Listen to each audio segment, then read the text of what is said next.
ये हमारी गाड़ी खड़ी हुई है यहाँ पर और नाव चालू हो। तो अब यहाँ से हम उस पार जाकर के सीधा यहाँ से नसरुल्लागंज से फिर सलकनपुर से भी सारू मारू पहुँचेंगे। आइए चलते हैं। के बीचों बीच अब आप पहुँचे हैं।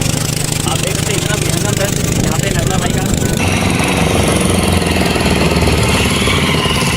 आपको सलकनपुर के बारे में पूरा जानना हो तो मैंने इससे पहले एक अपना ब्लॉग बना रखा है। हेलो दोस्तों, अब आप पहुंचे हैं सारू मारू के इस रास्ते पे। मेरे पीछे आप बोर्ड देख सकते हैं, छोड़ना पड़ेगा और यहाँ से फिर आपको यात्रा पैदल ही शुरू करनी पड़ेगी। और आने की यहाँ पे एंट्री होती है तो आप एंट्री करके यहाँ पे आगे बढ़िए। बाकी दोस्तों यहाँ पर मेरी आपसे एक यही विनती है कि यहाँ पर आप आओ तो किसी प्रकार की गंदगी ना फैले। और भी जानकारी बटोरी जा रही है क्योंकि हम भी यहाँ पे पहली बार आए हैं और सारी जानकारी धीरे हम इतिहास के ऐसे ही कुछ अनचाहे अनदेखे पन्नों को पलटने के लिए। राम राम दोस्तों, मैं हूं नर्मदा प्रसाद और अब शुरू करते हैं हम अपनी आगे की यात्रा। तो बने रहिए इस वीडियो पर। हेलो दोस्तों, नमस्कार। आज हम निकल रहे हैं सारू मारू की तरफ, जो कि सलकनपुर और होशंगाबाद के बीच में पड़ता है। देखते हैं, आइए जानते हैं क्या कुछ है वहाँ पे जानने के लिए। मुझे भी कुछ ज़्यादा खास जानकारी नहीं है, वहीं पे जाके पता लगेगा। मिलते हैं सारू मारू। हेलो दोस्तों, अब हम वहाँ पहुँचे नर्मदा माई के तट पर और अब यहाँ से हम उस पार जा कर के सीधा यहाँ से नसरुल्लागंज से फिर सलकनपुर से भी सारू मारू पहुँचेंगे। आइए चलते हैं।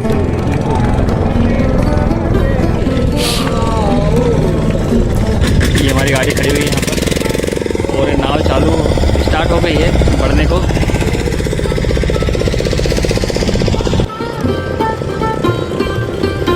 एक नाव हंसला बताती है और एक नाव हंसला बजा रही है।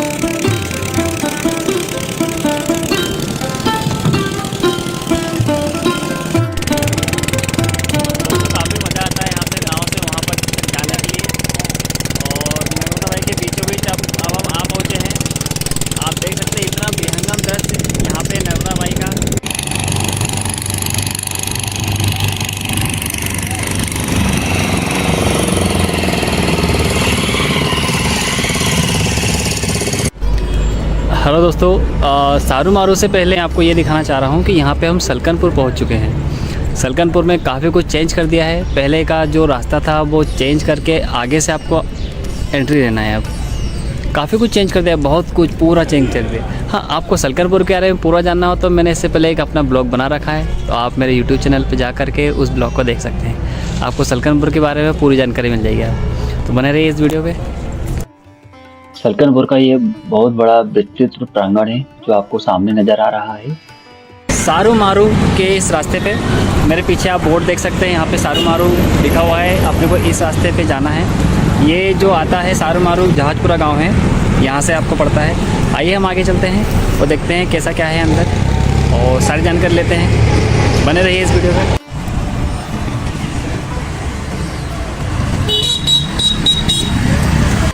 दोस्तों, ये जो पहले मार्ग हुआ करता था, कच्चा हुआ करता था, लेकिन अभी भारत सरकार द्वारा इन स्तूपों ये तक पहुंचने के लिए पक्का मार्ग बना दिया गया है, ताकि यहाँ पे जो आने जाने वालों को किसी प्रकार की तकलीफ ना हो। ये जो मार्ग है पूरा आपको बौद्ध स्तूप तक ऐसा ही पक्का बना मिलेगा। जी हाँ दोस्तों, अब हम आ पहुँचे हैं सारू मारू के उस प्लेस पर जहाँ से हम आगे की यात्रा शुरू करेंगे। यहाँ पर नोट लिखा हुआ है कि वाहन प्रवेश निषेध है। तो अपने को जो भी 4 व्हीलर 2 व्हीलर से आप आते हो तो आपको आपका जो वाहन है वो यहीं पे छोड़ना पड़ेगा और यहाँ से फिर आपको यात्रा पैदल ही शुरू करनी पड़ेगी। तो आइए मैं आपको ले चलता हूँ सीधे सारू मारू के। यहाँ पे जो गुफाएं हैं और कहते हैं यहाँ पे मठ भी है, जैसे कि यहाँ पे लिखा हुआ है, ये मेरे पीछे आप देख सकते हैं, सारू मारू मठ परिसर के क्षेत्र में यहाँ पे लिखा हुआ है सारू मारू का। तो यहाँ पर भारत सरकार द्वारा पुरातत्व संरक्षण भोपाल मंडल के निगरानी में आता है, जिला सीहोर में आता है ये। और चलिए देखते हैं आगे, यहाँ से चलते हैं अपन। तो सारू मारू में जैसे आप एंट्री लेते हो तो यहाँ पर ये भारत सरकार द्वारा इंस्ट्रक्शंस दिए गए हैं कि यहाँ पर ये कब बना हुआ है और सारी चीज़ें यहाँ पे आपको मिल जाएंगी यहाँ पे। और दोस्तों यहाँ पर मेरी आपसे एक यही विनती है कि यहाँ पर आप आओ तो किसी प्रकार की गंदगी ना फैलाए या किसी प्रकार की तोड़ फोड़ ना करें, ताकि ये जो अपनी विरासत है वो एडजस्ट की तरह बने रहें और जो अपने आने वाली पीढ़ी है वो उन्हें ऐसे ही देखते रहे। दोस्तों, मैं और मेरा छोटा भाई आज आए हैं ब्लॉगिंग के लिए। हेलो, ये मेरा भाई है छोटा वाला। हेलो दोस्तों, आज हम आए हैं सारू मारू और यहाँ पर देख करके बहुत ही अच्छा लग रहा है। आगे आगे आपको ही बताएंगे क्या कैसा कुछ है यहाँ पर। भगवान विष्णु के 9वें अवतार भगवान बुद्ध की उपासना करने वाले सारू मारू की गुफाएं बुद्धकालीन है। यह गुफाएं करीब 50 एकड़ में फैली हुई है। यहाँ पर करीब 25 से अधिक प्राचीन स्तूप बने हुए हैं। दोस्तों, आपको यहाँ पर आना है तो आप वहाँ से ऊपर तक आओगे। यहाँ पर भैया बैठे हुए हैं, ये यहाँ के चौकीदार है। आपको यहाँ पे आपकी आने की यहाँ पे एंट्री होती है, तो आप एंट्री कर के ही यहाँ पे आगे बढ़िए। ताकि नाम मोबाइल नंबर लिखा है। क्या नाम है आपका? जियालाल अमोले। जियालाल अमोले। आप क्या यहीं पे रहते हैं? हाँ, यहीं पे चौकीदार। अच्छा, आप यहाँ चौकीदार हैं। चलिए, आप हमें थोड़ी सी ये जो यहाँ का जो वातावरण है और यहाँ के बारे में थोड़ी सी जो हिस्ट्री है, इतिहास है, उसके बारे में थोड़ा सा बताइए आप। अशोक सम्राट कालीन चीज़ें हैं यहाँ की। ये 2-2.5-3 हज़ार साल पुरानी चीज़ है। ये यहाँ पे 2 मॉन्क रहते थे, सारू और मारू नाम बोलते। अच्छा, उन्हीं के नाम से ये हाँ। इस क्षेत्र का नाम पड़ा है, सारू और मारू। हाँ, तो ये इनका वास्तविक नाम था सारीपुत्र महामौर्य। अच्छा। और अशोक ने बौद्ध धर्म का प्रचार प्रसार किया था, तो यहाँ से उनका आगमन हुआ था और इन लोगों से मिले वो। हाँ। क्योंकि अशोक भी बौद्धिस्ट हो चुके थे। हाँ। और ये उनका व्यापारिक मार्ग था आना जाना। तो यहाँ उनका पड़ाव डलता था भले साल 6 महीने में। इस जगह को उन्होंने इसलिए डेवलपमेंट किया और ये जगह उनको विद्यालय के हिसाब से उन्होंने इसको चूज किया था। अच्छा, तो यहाँ पे कभी विद्यालय में रहा होगा ऐसा? हाँ। अच्छा, ये जो यहाँ पे गोल गोल बने हुए हैं, ये सब अस्थि कलश रखे गए हैं। ये बौद्ध भिक्षु जो भी शांत हुए थे उनको यहाँ स्थापित किया। अच्छा, ये जो गोल गोल पत्थरों के बने हुए हैं, हाँ। ये उनके अस्थि कलश रखे हुए हैं जी यहाँ हाँ पे। जी। थोड़ा सा इधर बता दो। यहाँ पे ये जो गोल गोल जो बने हुए हैं, यहाँ पे अस्थि कलश रखे हुए भैया बता रहे हैं। जो भी यहाँ पे दोस्तों, सामने आप जो स्तूप देख रहे हैं, ये 30 फीट गोलाई का है। स्तूप तक पहुंचने के लिए दोनों तरफ पत्थरों की सीढ़ियां बनाई गई है, जिससे आप चढ़ करके स्तूप के ऊपर जा सकते हैं। और स्तूप के चारों तरफ प्रदक्षिणा पथ भी है, जिस पर आप चल करके पवित्र स्तूप की परिक्रमा भी कर सकते हैं। है अपने जो इतिहास है उसके बारे में और आगे अपन जानेंगे। बने रहिए इस वीडियो पे आप। आइए हम जानते हैं उस शिलालेख के बारे में और आपको पूरी विस्तृत से जानकारी देंगे। यहाँ पे और भी जानकारी बटोरी जा रही है, क्योंकि हम भी यहाँ पे पहली बार ही आए हैं और सारी जानकारी धीरे धीरे ले रहे हैं क्या क्या है और आपको इस वीडियो के बारे में बता देंगे। और मेरा YouTube से भी निवेदन है कि इस वीडियो को अधिक से अधिक फैलाएं, ताकि ये जो छोटी सी जगह है, वैसे छोटी तो नहीं है तो काफ़ी बड़ी, बहुत ही प्रसिद्ध है, ताकि इसका और भी प्रचार प्रसार हो। यहाँ पे और भी जो पर्यटक लोग हैं वो आना जाना शुरू करें, ताकि यहाँ की व्यवस्थाएं और सुदृढ़ हो सके। तो मेरा यही निवेदन है कि अधिक से अधिक यहाँ पे लोग आए। और ये जो बहुत ही सुंदर मठ है, मठ भी कह सकते हैं इसे, क्योंकि मठ ही है। यहाँ पे 2 साधु भिक्षुक थे, एक सारू एक मारू। उन्हीं के नाम पर ये इस जगह क्षेत्र का नाम पड़ा है सारू मारू केव्स, गुफाएं। तो आइए, और आप यदि इस चैनल पे नए हो तो सबसे पहले इस चैनल को सब्सक्राइब कर लीजिए और इस वीडियो को लाइक करके अधिक से अधिक शेयर कीजिए। यहाँ पे गुफा आएगी। हाँ। ये यहाँ पे अशोक का 5वां शिलालेख है। ये वाले स्तूपा की सफाई हुई थी 80 के 85 के 90 के समथिंग। हाँ। तो यहाँ अशोक का छाता खम्बा निकला था, अच्छा। तो सांची रखा गया है। तो ये अशोक से संबंधित है पूरा। क्या है, बहुत अच्छी चीज़ है, समझने वाले के लिए है। बाकी अब जो नहीं जानता वो तो उनके लिए पर्यटक स्थल के टाइप में है ये। बाकी पर्यटक में भी आते हैं। बौद्ध मठ है। अच्छा, बौद्ध मठ है ये, मतलब एक प्रकार की यहाँ पे भक्ति का भक्ति करने की जगह हाँ। जगह थी, कह सकते हैं, क्षेत्र था ये। हाँ। वो जो भी सारू और मारू जो बौद्ध भिक्षुक थे, हाँ। वो आकर अपनी भक्ति में यहाँ पे लीन रहते थे। अच्छा, आगे हम जाएंगे तो और क्या क्या देखने को मिलेगा हमको? बाकी यहाँ पे ये गुफाएं, उनमें पेंटिंग है, कम से कम 10-12 हज़ार साल पुरानी पेंटिंग है। अच्छा, पेंटिंग जैसे भीमबेटका बनी हुई वैसी। हाँ। ठीक है दादू, बहुत बहुत धन्यवाद आपका। यहाँ 5वां शिलालेख है। ऊपर ये अपने इमली का पेड़ है, वहाँ पे है शिलालेख। अच्छा, देख लीजिए। चलो दोस्तों, बिना समय गंवाए फटाफट ऊपर चल देते हैं। दोस्तों, आप मेरे पीछे ये देख सकते हैं गोल गोल जो सर्कल में जो बना हुआ है, ये दरअसल यहाँ पे जो बौद्ध भिक्षु तपस्या करते थे उनके अस्थि कलश इनमें रखे हुए हैं। आप यहाँ पे 4 ये राउंड सर्कल में देख सकते हैं, बहुत ही सुंदर आकृति है ये। और यहाँ पर ही वो सारू और मारू के जो अस्थि कलश है वो रखे गए हैं। तो काफ़ी सुंदर चीज़ें हैं यहाँ पे। एक नहीं, यहाँ पे 4 ऐसी बने हुए हैं। 2 इस साइड बने हुए हैं और ये यहाँ पे इस साइड, और एक ये सबसे बड़ा बना हुआ है, ये वाला सबसे बड़ा है यहाँ पे देखने के लिए, बहुत अच्छी जगह है। और इधर एक ही है, तो कुल मिला के यहाँ पे 4 ऐसे सर्कल में ये डिज़ाइन बने हुए हैं जिसमें अस्थि कलश रखे गए हैं। तो बने रहे इस वीडियो में दोस्तों। हाँ दोस्तों, यदि जानकारी आपको पसंद आ रही हो तो आप वीडियो को लाइक ज़रूर करें और शेयर करें अधिक से अधिक। और ये इमली का पेड़ लगा हुआ है इसके नीचे ही, बहुत ही सुंदर लग रहा है। यहाँ की कुछ फोटोग्राफ्स मैं आपको और बताता हूँ। हमने कुछ फोटोग्राफ्स लिए हैं यहाँ के। और यहाँ पे जो रेलिंग लगी हुई है इसके अंदर आपको नहीं जाना है क्योंकि वहाँ जाना अलाउ नहीं है, इसलिए ये रेलिंग लगाई हुई है। दोस्तों आप ये जो जगह देख रहे हैं, ये जो गुफानुमा द्वार देख रहे हैं, यही वो गुफा है जहाँ सारीपुत्र और मोदलायन अपनी तपस्या करते थे, अपनी भक्ति करते थे। बहुत ही सुंदर है। अभी गुफा अंदर से बंद है इसलिए अंदर जाना संभव नहीं है, आपको बाहर से दिखा रहे हैं। दोस्तों एक वृक्ष से जैसे अनेक शाखाएं निकलती, उसी प्रकार भगवान विष्णु के 9वें अवतार भगवान बुद्ध की यहाँ पर उपासना का ये बहुत भी महत्वपूर्ण क्षेत्र रहा है। और यही दोनों साधु भिक्षुक यहाँ पे भगवान विष्णु के 9वें अवतार की भक्ति किया करते थे। सीधा सीधा तात्पर्य यही होता है, लोग इसमें जानकारी यही मिलती है कि सम्राट अशोक जो हुआ करते थे, वो उनका जो रोड जाता है मेन वाला, ये उनका व्यापारिक रूट हुआ करता था, तो वो बीच में रुक जाया करते थे क्योंकि सम्राट अशोक भी जो थे वो बुद्धिस्ट थे। वो बुद्धिस्ट होने के नाते जो था ये एक मठ था, ये बुद्धिस्ट मठ रहा था। सारूमरू नाम के लोग बुद्धिस्ट रहते थे, जो कि उनका ये निवास स्थान हुआ करता था। तो सम्राट अशोक को पता चला कि यहाँ पे 2 बुद्धिस्ट रहते हैं, तो उन्होंने इस मठ को अपना जो है एक हाइट के रूप में स्वीकार करा और यहाँ पे वो रुका करते थे जब भी अपने व्यापार के वास्ते आया करते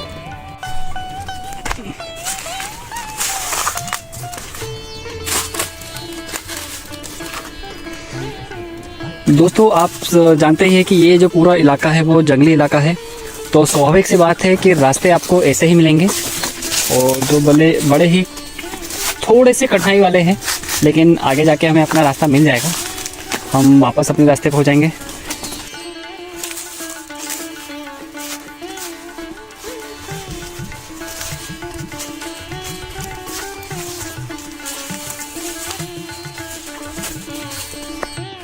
दोस्तों आप यहाँ पर आओगे तो आपको बड़ा ही अच्छा लगेगा और ये जो पथरीले रास्ते पे चलकर और भी मन प्रसन्न हो जाता है। यहाँ पे इस रास्ते को जब भी बनाया गया होगा तो काफ़ी कठिनाई से ये रास्ता बनाया गया होगा।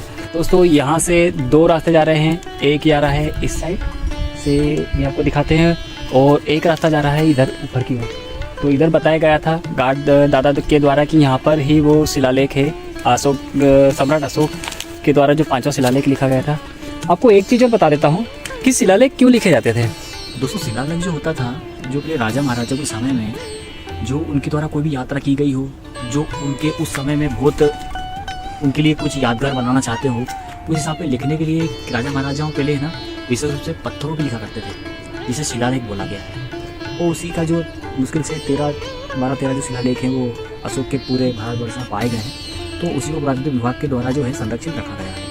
यहाँ पे जो 5वां 2 शिलालेख की जानकारी है, एक अशोक ने लिखी थी, एक महेंद्र ने लिखी थी। महेंद्र द्वारा उनके जो पुत्र थे उनके द्वारा लिखी गई थी, जो कि जो है वो सांची के स्तूप में जो शिलालेख है वो संरक्षित रखा गया है। यहाँ पर जो है वहाँ पे ऊपर मिला था, आइए देखते हैं।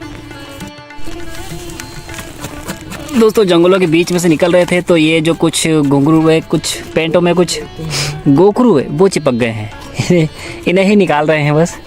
जंगली इलाका है दोस्तों, तो यहाँ पर जानवर होना स्वाभाविक है। इसलिए देखिए दोस्तों, ये हो गया शाम का समय, जो कि शाम के समय में जानवरों को आने का समय हो जाता है, जो कि बहुत खतरनाक होता है। फिर भी हमारा प्रयास ये है कि आपको थोड़ी बहुत जानकारी इस मठ के बारे में मिल सके, इसलिए थोड़ा रिस्क उठा रहे हैं। तो चलिए ऊपर जाके देखते हैं यहाँ पर क्या है। और यही विनती करता हूँ कि आप कभी भी यहाँ पे शाम को ना आए या 6 के बाद ना आए। यहाँ पर पत्थरों में चले, थोड़ा ध्यान से चलें, क्योंकि पत्थरों के बीच में देश के सबसे खतरनाक सांपों में से एक, जो कि रेटल स्नेक रसल वाइपर पाए जाते हैं, जिसके काटने से महज आधा घंटे में मृत्यु निश्चित है यदि सही उपचार ना मिला तो। दोस्तों ऐसे आकृति आपको यहाँ पर देखने को मिल जाएगी आमतौर पर। एक्चुअली ये यहाँ पर उनकी समाधियाँ हैं, जो उनके अस्थि कलश रखे हुए हैं। स्थानीय निवासियों के अनुसार ये बताया गया है कि यहाँ पर जो है अशोक का 5वां शिलालेख जो है ना, वो यहीं पर पाया गया था, जो कि अभी वर्तमान समय में सांची स्तूप में संरक्षित रखा गया है। दोस्तों इस पथरीले रास्ते पर चलते चलते हम पहाड़ी की जो है चोटी तक आ पहुँचे हैं। यहाँ पर पूरा रास्ता ऐसा ही पथरीला ही है, आपको ऐसी कोई विशेष व्यवस्था नहीं मिलेंगी। अभी थोड़ा सा रास्ता और रह गया है ऊपर जाने के लिए और अब आगे पहुँच नहीं वाले हैं हम लोग। काफ़ी ऊंचा है और पहाड़ी के ऊपर स्थित होने के कारण सीधी सी बात है कि थोड़े से शरीर में थकान आ जाती है। और मैं कैमरे की तरफ नहीं देख पा रहा हूँ क्योंकि रास्ता इतना ख़राब है कि मुझे नीचे देख करके चलना पड़ रहा है, इसलिए मैं कैमरे की तरफ नहीं देख पा रहा हूँ। तो ये रास्ता ही कुछ ऐसा है, देख लीजिए। यदि आप नीचे नहीं देखते हुए चले तो आपका गिरना निश्चित है, तो इसलिए कृपया नीचे देखते ही चलें। दोस्तों हमारा ये सारू मारू मठ देखा हुआ नहीं था, इसलिए हम जितना ऊपर आते जा रहे हैं उतने ही और हमें ऊपर जाना पड़ रहा है। हमें लगा था कि सिर्फ यही है आखिरी अंतिम छोर, लेकिन अभी आगे की यात्रा और बाकी है। तो चलिए बने रहिए इस वीडियो पे और आगे और चलते हैं, देखते हैं कितना दूर और बचा हुआ है।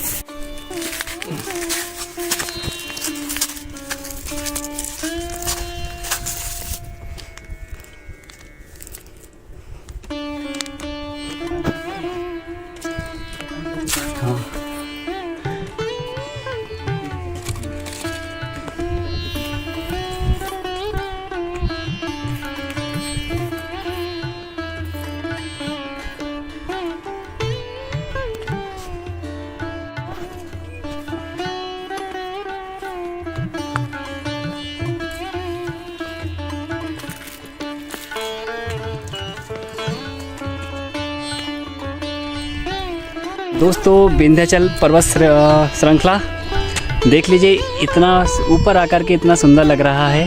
पूरा जो प्राकृतिक नज़ारा है यहाँ पे बिल्कुल बहुत ही सुंदर, अद्भुत, अनुपम। बिल्कुल आके यहाँ पर आप आकर के प्रसन्न चित्त हो जाएंगे, क्योंकि ये जो पहाड़ी इलाका होता है ये एक तो दुर्गम होता है, ऊपर से यहाँ की जो खूबसूरती होती है उसका तो क्या ही कहने हैं। और यहाँ पर देख कर के मैं भी बस थोड़ा सा रुक गया था कि सोचा थोड़ा सा शूट कर लूँ इसको भी और आपको भी दिखाऊं।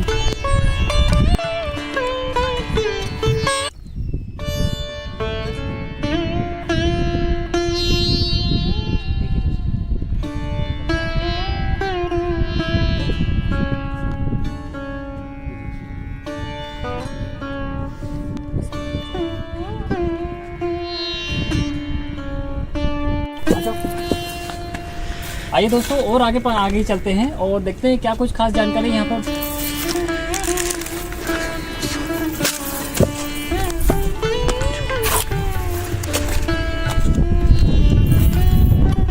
एक चीज़ मैं आपको बताना चाह रहा हूँ कि यहाँ पर जो हजारों साल पहले चट्टानें जो थी वो आप थोड़ा सा कैमरा सेट करिए कि यहाँ पर देखिए वो दोनों अलग हो चुकी हैं। कभी ये दोनों चट्टानें ऐसी आपस में चिपकी होंगी, लेकिन आज जो है ये दोनों थोड़ी सी अलग अलग हो चुकी है, जिसमें से ऐसा बीच में से रास्ता बन चुका है।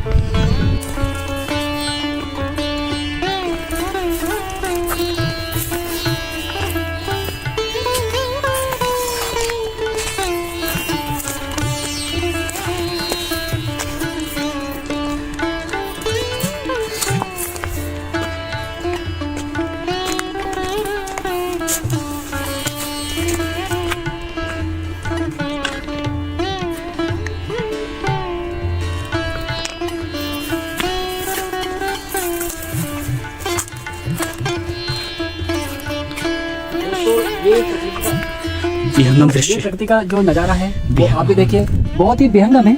दो पर्वतों के बीच में से ये जो पानी का रास्ता है बहुत ही सुंदर है और बहुत ही आंखों को सुकून देने वाला है।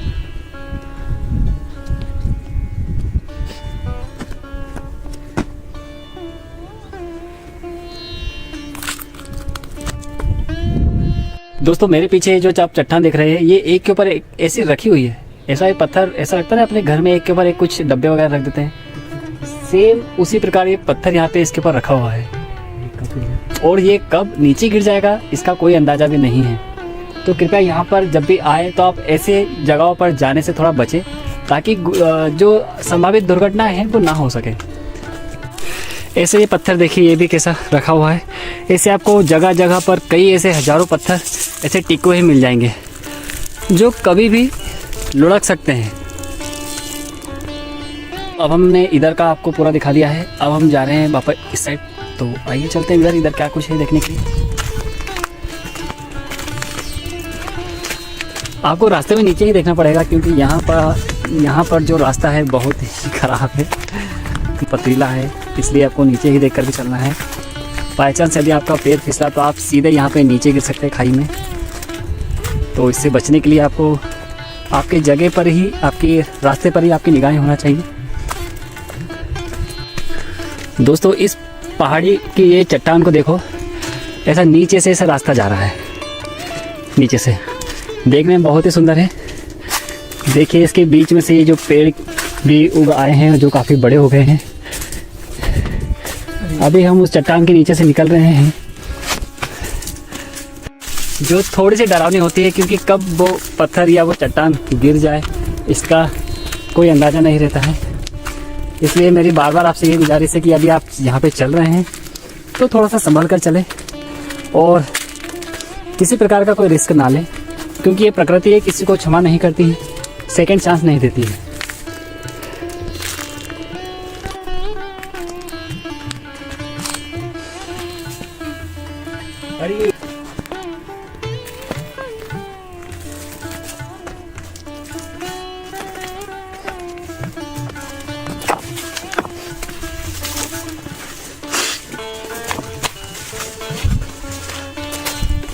दोस्तों आइए, सबसे रोमांचक ये जो जगह है बहुत ही सुंदर और प्रकृति से भरी हुई है।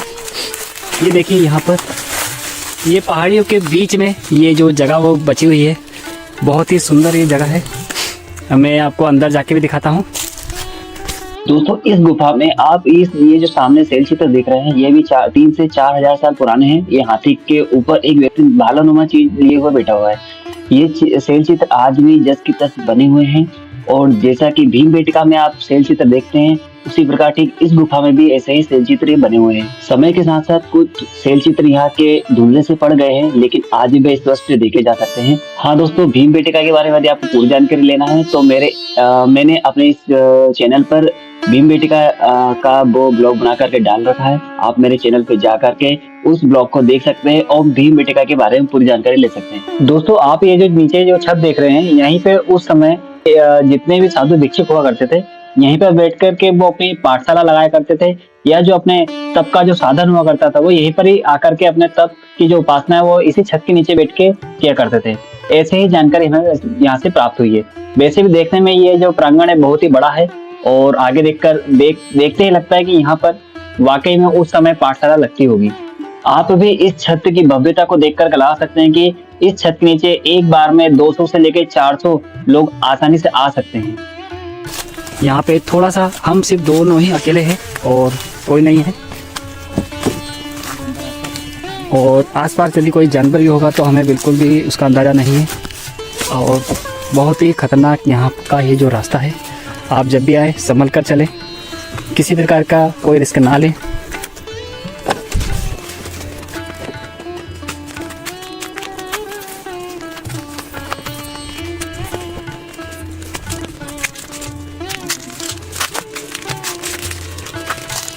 दोस्तों अब हो चलिए शाम और समय हो गया वापस घर लौटने का। तो आपको ये ब्लॉग कैसा लगा और आपको यहाँ की जानकारी जो हमारे द्वारा दी गई वो आपको कैसे लगी, आप कमेंट करके ज़रूर बताएं, ताकि हमारा जो उत्साह है, जो आपको दिखाने की ललक है, वो और बढ़ सके। तो आपसे बस यही निवेदन है कि आप अधिक से अधिक कमेंट करें, और हाँ, हमारे इस ब्लॉग पे यदि कुछ कमी रह गई हो तो उसे भी कमेंट करके बताएं, ताकि अगले ब्लॉग में हम उस कमी को पूरा कर सकें। और बाय चांस यदि हमारे द्वारा या किसी प्रकार की गलत जानकारी हमसे बताने में आ गई हो तो उसे भी करेक्ट करने में हमारी सहायता करें, क्योंकि हम भी यहाँ पर पहली बार आए हैं और प्राप्त जानकारी के अनुसार आपको ये सारी जानकारी हमने आपको बताई है। तो हमारे ब्लॉग बनाने का तात्पर्य यही है कि हम चाहते हैं कि जो हिंदुस्तान की जो यहाँ पे पूर्व जो पुरातन स्थल है उसको एक एक जन जन द्वारा तक या पहुँचाया जा सके हमारे माध्यम से। हमारा बस छोटा सा प्रयास है। यदि आपको अच्छा लगा हो तो हमें इंस्पायर करें, और जो भी गलत जानकारी आपको शेयर हुई हो तो उसको करेक्ट करें। दोस्तों आखिरकार हम अब पूरी तरह से नीचे उतर आए हैं और बस घर जाने को ही तैयार है। वो हमारी गाड़ी खड़ी हुई है वहाँ पर। दोस्तों फिर से आएंगे हम इतिहास के ऐसे ही कुछ अनचाहे अनदेखे पन्नों को पलटने के लिए और कुछ खास जानकारी आपको देने के लिए।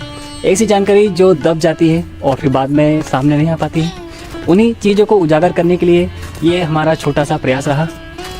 तो आपको हमारा यह प्रयास कैसा लगा आप हमें कमेंट के रूप में ज़रूर बताइए। और ये हमारी रही गाड़ी और बस यहाँ से हम निकलेंगे वापस हमारे गंतव्य की ओर, हमारे घर की ओर।